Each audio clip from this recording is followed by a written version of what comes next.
Tell me the one about the virus again, then I'll go to bed. But my boy, you're growing weary, sleepy thoughts about your head. Please, that one's my favourite.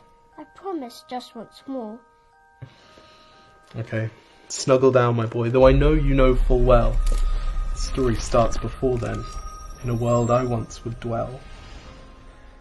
It was a world of waste and wonder, of poverty and plenty, back before we understood why hindsight's 2020. You see, the people came up with companies to trade across all lands, but they swelled and got much bigger than we ever could have planned. We'd always had our wants, but now it got so quick. You could have anything you dreamed of in a day, and with a click. We noticed families had stopped talking. That's not to say they never spoke, but the meaning must have melted, and the work-life balance broke. And the children's eyes grew squarer, and every toddler had a phone. They filtered out the imperfections, but amidst the noise, they felt alone. And every day the skies grew thicker, till you couldn't see the stars. So we flew in planes to find them, while down below we filled our cars. We'd drive around all day in circles. We'd forgotten how to run. We swapped the grass for tarmac, shrunk the parks till there were none. We filled the sea with plastic, because our waste was never capped, until each day when you went fishing you'd pull them out, already wrapped. And while we drank and smoked and gambled, our leaders taught us why.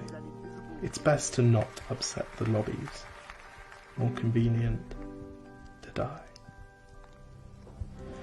But then in 2020, a new virus came our way. The governments reacted and told us all to hide away.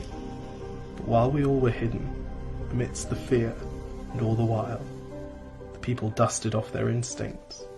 They remembered how to smile. They started clapping to say thank you and calling up their mums.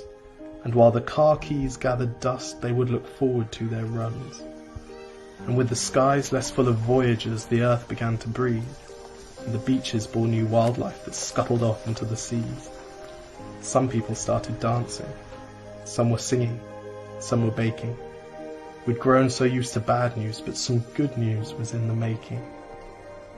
And so when we found the cure, and were allowed to go outside, we all preferred the world we found to the one we'd left behind.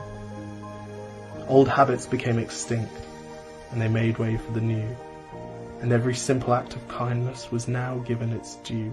But why did it take a virus to bring the people back together? Well, sometimes you've got to get sick, my boy, before you start feeling better. Now lie down and dream of tomorrow, and all the things that we can do. And who knows, if you dream hard enough, maybe some of them will come true. We now call it the Great Realization. And yes, since then there have been many. But that's the story of how it started, and why hindsight's 2020.